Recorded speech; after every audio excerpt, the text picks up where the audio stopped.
आता जे एक वृत्त समोर आलेलं आहे ट्रम्प यांच्या संदर्भामधलं, त्याच्यातून पुन्हा एकदा ट्रम्प यांचा उतावळेपणा दिसून येतो आणि त्याच्यात त्यांची कशी फसगत झाली हे सुद्धा समोर येतं. आता आपण पाहतोय इराण, अमेरिका, इस्रायल हे युद्ध सुरू होतं आणि आता काही काळ ते थांबलेलं आहे.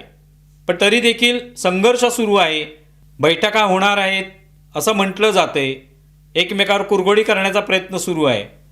अशा याच्यात जेव्हा हे युद्ध सुरू होतं त्यावेळेला अमेरिकेचं एक विमान, लढाऊ विमान त्या ठिकाणी पडलं इराणमध्ये, इराणच्या कक्षेत येणाऱ्या भागामध्ये. आणि त्यानंतर तिथे जे अमेरिकेचे पायलट त्याच्यामध्ये अडकले त्यांना सोडवण्याचा प्रयत्न झाला. त्यातला एक पायलट तात्काळ सोडवण्यात आला, त्यातून बाहेर काढण्यात आलं. पण दुसरा पायलट जो होता तो 24 तास तिथे अडकून पडला होता. तो नेमका कुठे होता याचा शोध इराणचेही लोक घेत असतील, इराणचंही सैन्य घेत असेल, पण त्यांना काही तो सापडला नाही.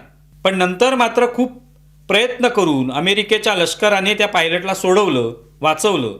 आता ज्या वेळेला हा पायलट तिथे अडकला, ते विमान पडलं, ही बातमी जेव्हा ट्रम्प यांना कळली, त्या ट्रम्प प्रचंड संतप्त झाले होते. व्हाईट हाऊसमध्ये त्यांनी गोंधळ घालायला सुरुवात केली, आकांडतांडव केलं.